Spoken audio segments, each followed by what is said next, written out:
নমস্কার, গল্পকথার নতুন একটি ভিডিওতে আপনাদের সবাইকে স্বাগত। আজ সোমবার, জুন মাসের 2 তারিখ। এখন সকাল 7টা। ছাদে গিয়েছিলাম, প্রচণ্ড গরম লাগলো।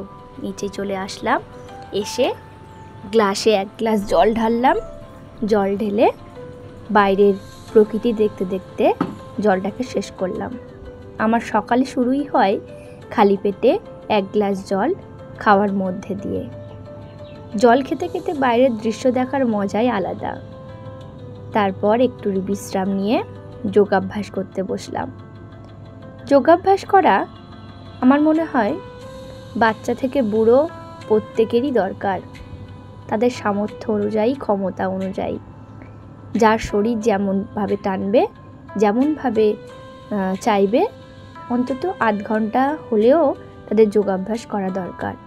যোগাভ্যাস করলে যেমন শারীরিক গঠন ভালো হয়, তার সঙ্গে মনও খুবই শান্ত হয়, মন ভালো থাকে, সমস্ত দিক থেকেই একটা আলাদা এনার্জি কাজ করে। সারাটা দিন ভালো কাটে, খুবই ভালো যায়, অন্তত আমার তো হয়। আশা করি যারা যারা যোগাভ্যাস প্রতিদিনই নিয়ম করে কিছু সময়ের জন্য হলেও প্র্যাকটিস করে, তারা প্রত্যেকেই আমার সঙ্গে একমত হবে। যাই হোক, এখন যে ব্যায়ামটা করলাম বা করছি, এটা হচ্ছে পায়ের সূক্ষ্ম ব্যায়াম। পরপর কতগুলো আমি এখন পায়ের সূক্ষ্ম ব্যায়াম করলাম। প্রথমে হস্তিকা করি, হস্তিকার পর পায়ের কিছু সূক্ষ্ম ব্যায়াম করি, তারপর হাতের কিছু সূক্ষ্ম ব্যায়াম করি, ঘাড়ের, চোখের, কানের, এরকমভাবে পরপর হতে থাকে। তারপরে তো রয়েছে ক্যালোরি বার্ন, হেনা তেনা। এখন যেটা করছি এটা হচ্ছে সাইটিকার জন্য। এইভাবে প্রায় 1 ঘন্টা যোগাভ্যাস করলাম। 8:30 বেজে গেছে। আচ্ছা, এই যোগাভ্যাসটা তো অনেকক্ষণই চলছে। তো যোগাভ্যাসটা চলতে চলতে আপনাদের সঙ্গে বেশ কয়েকটা উক্তি শেয়ার করি। যে বইটা আমি এখন পড়ছি, সে বইটার মধ্যে, মানে যে টপিকটা আমি এখন পড়ছি বইয়ের, সেই টপিকটার মধ্যে বেশ কতগুলি উক্তি আমার খুব ভালো লেগেছে, সেটাই আপনাদের সঙ্গে এখন শেয়ার করব। প্রথমটা হচ্ছে,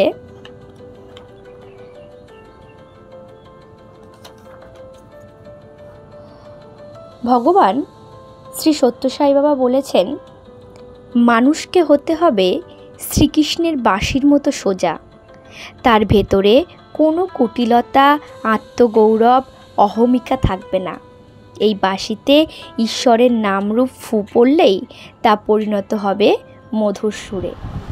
কথাটা এত সুন্দর, এর মানে আক্ষরিক অর্থটা কে কতটা বুঝতে জানি না, কিন্তু এর এই শব্দের বা এই কথার গভীরতাটা আমার পুরো মন ছুঁয়ে গেছে। যাই হোক, এখন যেটা করছি এটা হচ্ছে একটা প্রাণায়াম। চলুক।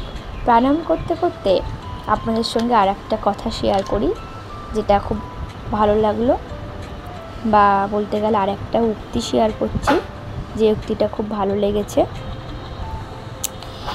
এটা হচ্ছে একটা তেলেগু শব্দ। আ দন্তের নয় দয় ময়কার, আ দন্তের নয় দয় ময়কার, আন্দমে আ দন্তান্ন দন্তের নয় দয় ম, আনন্দম, আন্দমে আনন্দম। এটা একটা তেলেগু শব্দ, যার বাংলা অর্থ হচ্ছে সৌন্দর্যই হলো আনন্দ।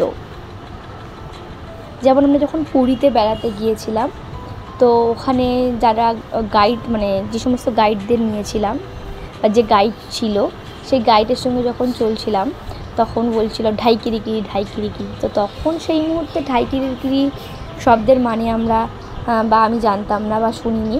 তারপরে যখন বেরিয়ে আসলাম, আসার পরে বলছে ঢাইকিরিকিরি মানে তাড়াতাড়ি চলো।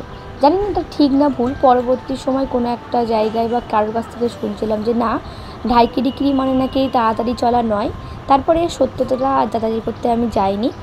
তো আপনারা যদি জানেন ঢাইকিরিকিরি শব্দের মানে আদৌ কি তাড়াতাড়ি চলা না অন্য কোনো এর অর্থ আছে, তো জানাবেন। যাই হোক, এরকমভাবে যোগাভ্যাস করতে করতে প্রায় 1 ঘন্টা কেটে গেল। এখন যেটা করছি এটা হচ্ছে উদার আসন, তারপরে এইটা শিশুপাল আসন। প্রত্যেকটা আসনেরই এক একটা নাম রয়েছে, যে নামগুলো হয়তো আমি এখনও পর্যন্ত সবকটা শিখে উঠতে পারিনি, তাই আপনাদেরকেও জানাতে পারছি না। তো যোগাভ্যাস করে নিলাম, যোগাভ্যাস করে নিয়ে এবার নিচে এসেছি। এটা হচ্ছে আমাদের বাড়ির একটা অতিথি, যে বছর 4 আগে আমাদের বাড়ি নিজেই চলে এসেছিল, তখন ছিল একদম ছোট্ট। এর নাম হচ্ছে টমি। তো ওকে নিয়ে একটু বাইরে বেরিয়েছিলাম। বাইরে ওকে নিয়ে খুব একটা বেরোনো হয় না, ঘরের মধ্যেই থাকে সারাক্ষণ, মানে বাড়ির মধ্যেই থাকে, মেন দরজা বন্ধই থাকে। তো মাঝে মাঝে একটু বেরোনো হয়। তো সেই আজকেরও বেরিয়েছিলাম ওকে নিয়ে। তারপর আবার ওকে নিয়ে চলে গেলাম বাড়ির মধ্যে, গিয়ে ওকে একটু বিস্কুট দিলাম, বিস্কুট খেলো। দাঁড়াও তোমাদের আরেকজনকে দেখাচ্ছি। এই হচ্ছে গুগলি, আমাদের বাড়ির নতুন অতিথি। আরেকজন আছে ভুট্টু। কয়েকদিন আগে আমাদের এখানে একটা গাছ কেটে দেওয়া হয়েছে, তো সেই গাছেই ছিল ওদের বাসা। ওরা 3 জনে ছিল, না 4 জন ছিল। গাছ কাটার পরে যখন পাখির বাসাটা প্রথম পড়েছিল, তো মাটিতে পড়ে যাওয়াতে একটা ডিম ফেটে একটা বাচ্চা মারা গিয়েছিল। তো 3 জন ছিল, সেই 3 জনকে নিয়ে চলে এসেছিলো আমাদের বাড়িতে কাকিমা। দেখো ওই আরেকজন যে এলো, ও হচ্ছে ভুট্টু, ও হচ্ছে মেজো, আর প্রথমেরটা হচ্ছে বড়। এখনও আমাদের বাড়ি আদর যত্নে বড় হয়ে উঠছে। ওদেরকে খাওয়ানোর পরে এবার আসলাম আমি আমার ব্রেকফাস্ট করতে, চা আর বিস্কুট। তারপরে মা বললো একটু শাকটা বেছে দিত, বলে একটু শাকটা বেছে দিলাম। তারপরে আবার টিফিন নিয়ে বসলাম। টিফিন সেরে দুপুর হয়ে গেছিলো, চান টান করে একটু বই পড়ছিলাম। যাই হোক, ভিডিওটা আজকের এই পর্যন্ত। আপনারা ভালো থাকুন, সুস্থ থাকুন। দেখা হচ্ছে পরবর্তী একটা ভিডিওতে। ভিডিওটা ভালো লাগলে লাইক, কমেন্ট, শেয়ার অ্যান্ড অবশ্যই সাবস্ক্রাইব করে দেবেন।